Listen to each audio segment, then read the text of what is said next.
bebaskan dirimu dari penjara pikiran dan rasa takut.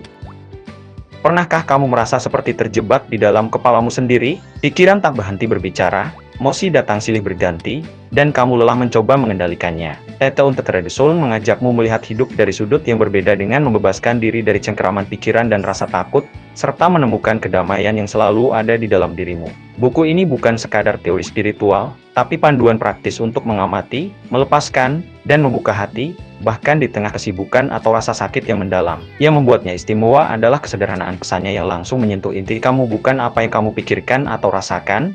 Kamu adalah kesadaran yang mengamati semuanya. Dengan bahasa yang jernih dan kontoh yang membumi, Michael A. Singer menunjukkan bahwa kebebasan batin bukan sesuatu yang jauh di luar jangkauan. Ia hadir di setiap momen ketika kamu memilih untuk tidak terikat. Buku ini cocok untuk siapa saja yang ingin menjalani hidup dengan hati lebih ringan, profesional yang tertekan oleh tuntutan kerja, mahasiswa yang bingung mencari arah, atau siapapun yang ingin merasakan hidup tanpa beban mental yang berlebihan. Jika kamu siap berhenti menjadi tawanan pikiranmu sendiri dan mulai hidup dengan tenang, buku ini akan menjadi teman perjalanan yang berharga. Mengenali suara yang selalu bicara di kepala. Coba perhatikan sejenak apa yang sedang terjadi di kepalamu saat ini. Ada suara yang terus berbicara, bukan? Kadang suaranya menceritakan halaman-halaman yang baru saja terjadi. Kadang ia berdebat dengan dirinya sendiri, atau mengulang-ulang kekhawatiran yang sama. Menariknya, suara ini tidak pernah berhenti. Bahkan saat kamu ingin diam, ia masih saja mencari topik untuk dibicarakan. Banyak orang tumbuh dengan keyakinan bahwa suara ini adalah diri mereka. Kita merasa kalau pikiran yang muncul otomatis adalah cerminan sejati dari siapa kita. Tapi sebenarnya, tidak. Suara ini lebih seperti komentator pertandingan yang tidak diundang, selalu memberi opini. Kadang benar, kadang keliru, tapi jarang sekali diam. Kalau kamu mulai mengamati, akan ada momen ketika kamu sadar ada pengamat di dalam dirimu yang sedang mendengar suara itu. Pengamat ini adalah kesadaranmu. Ia tidak ikut ribut, hanya memperhatikan. Begitu kamu menyadari perbedaan antara suara dan pengamat, kamu mulai punya jarak dari isi pikiranmu sendiri. Bayangkan sedang menonton film, ada adegan menegangkan, dan kamu merasa tegang. Tapi di saat yang sama, kamu tahu itu hanya film. Begitu juga dengan pikiran. Saat ada pikiran yang memicu marah atau takut, kamu bisa melihatnya sebagai sesuatu yang lewat, bukan sebagai kebenaran mutlak. Latihan sederhananya adalah mulai bertanya setiap kali pikiran muncul, siapa yang mendengar ini? Atau apakah ini fakta atau hanya cerita yang sedang dibangun kepalaku? Dengan pertanyaan seperti ini, kamu memberi ruang antara dirimu dan narasi internal yang muncul. Ruang ini penting. Di sanalah kamu bisa memilih untuk tidak terbawa arus. Awalnya, mungkin kamu akan kaget melihat betapa cerewetnya pikiranmu. Tapi seiring waktu, kamu akan belajar untuk tidak langsung percaya pada semua yang ia katakan. Kamu akan mulai melihat bahwa suara itu seringkali hanya mengulang kebiasaan lama, memproyeksikan ketakutan, atau memutar ulang masa lalu yang sudah selesai.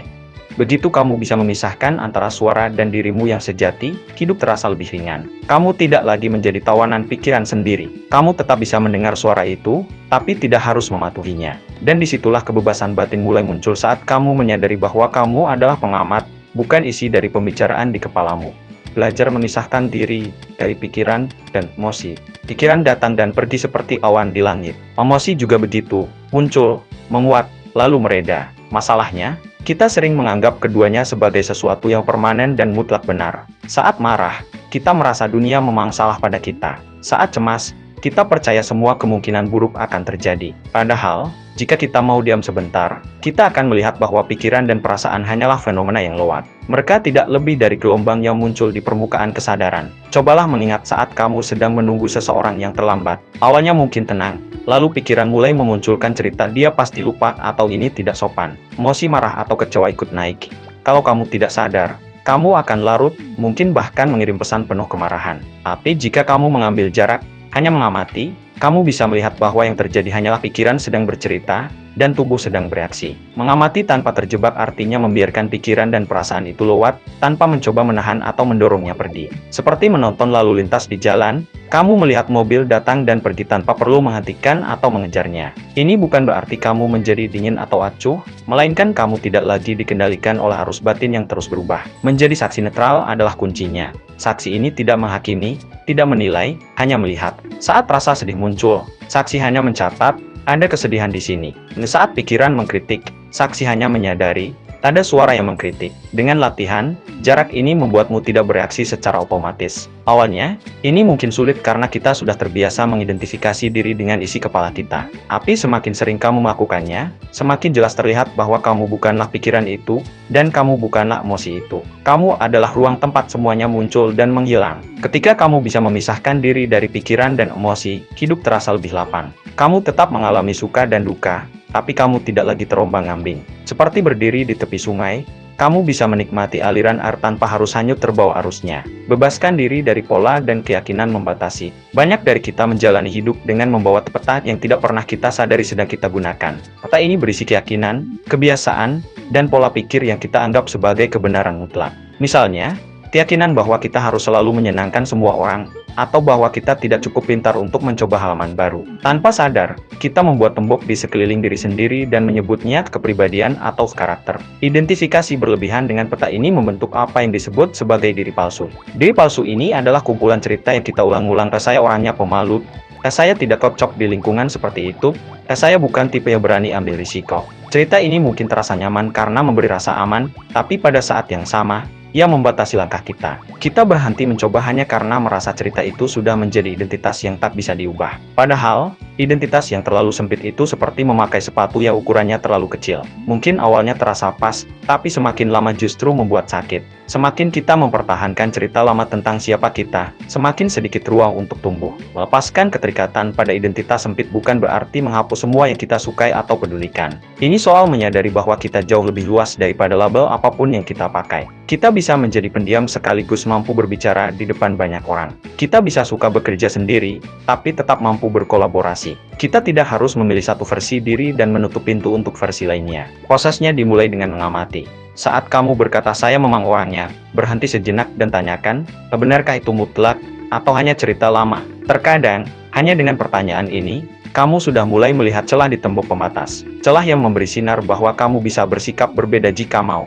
Kebebasan sejati muncul ketika kamu tidak lagi merasa harus mempertahankan gambar diri di mata orang lain atau bahkan di mata sendiri. Kamu mulai berani bereksperimen, mencoba, gagal, lalu mencoba lagi tanpa merasa itu mengancam siapa dirimu. Dan di titik itu, kamu akan sadar bahwa dirimu yang sebenarnya tidak pernah dibatasi oleh peta lama, dia selalu bebas, hanya saja selama ini tertutup oleh cerita yang kamu yakini.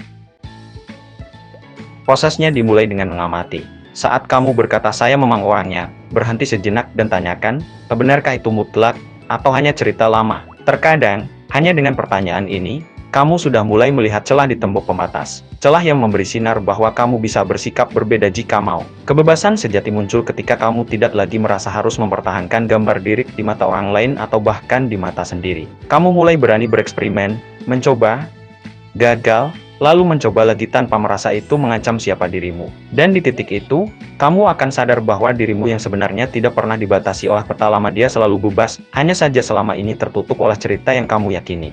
Buka hati meski sedang merasakan sakit. Saat hati kita terluka, reaksi pertama yang sering muncul adalah menutup diri. Kita menarik garis, membangun dinding, dan berusaha menghindari apapun yang bisa memicu rasa sakit itu lagi. Rasanya seperti refleks alami untuk bertahan hidup. Tapi, dinding yang kita bangun bukan hanya menahan rasa sakit, ia juga menghalangi kita merasakan cinta, kedekatan, dan kebahagiaan yang tulus. Luka batin bekerja seperti luka fisik saat jatuh dan lutut berdarah. Kita ingin menutupnya rapat agar tidak tersentuh. Tapi luka itu hanya akan sembuh jika diberi udara dan waktu. Sama halnya dengan emosi. Jika kita menekan atau mengunci rasa sakit di dalam, ia tidak hilang. Ia tetap ada, menunggu momen untuk muncul kembali, kadang bahkan lebih kuat. Belajar menerima rasa sakit bukan berarti kita menikmatinya atau pasrah tanpa usaha. Itu berarti kita mengizinkan diri untuk merasakannya sepenuhnya, tanpa melawan atau menghindar. Ketika emosi muncul, biarkan ia bergerak seperti ombak naik, mencapai puncak, lalu perlahan surut. Saat kita memberi ruang bagi emosi untuk mengalir, energi yang terjebak di dalam akan mulai terurai. Ada momen ketika rasa sakit justru menjadi pintu menuju pelepasan. Misalnya, saat kehilangan seseorang, kita merasa hancur. Tapi di tengah kesedihan itu, jika kita tetap membuka hati, kita bisa merasakan betapa besar cinta yang pernah kita berikan dan terima. Kesadaran itu membawa rasa syukur, bahkan di tengah air mata. Membuka hati di tengah rasa sakit memang menantang. Kita takut jika membiarkan hati terbuka, luka akan bertambah dalam. Padahal, yang sering terjadi justru sebaliknya. Hati yang tetap terbuka mampu memproses rasa sakit lebih cepat, karena tidak ada energi yang terperangkap di balik dinding pertahanan. Latihannya sederhana tapi membutuhkan keberanian. Saat kamu mulai merasa ingin menutup diri, berhenti sebentar. Rasakan napas, rasakan tubuh. Perhatikan di mana rasa sakit itu berdiam, mungkin di dada, di perut, atau di tenggorokan. Jangan buru-buru menyingkirkannya. Biarkan ia hadir. Biarkan ia bergerak. Ketika kita mau membuka hati, bahkan saat terluka, kita menemukan bahwa rasa sakit hanyalah bagian dari arus kehidupan. Ia datang untuk keluar, bukan untuk tinggal. Dan di balik setiap gelombang rasa sakit, selalu ada ruang baru yang lebih lapang, tempat kita bisa merasakan hidup sepenuhnya tanpa takut akan patah lagi.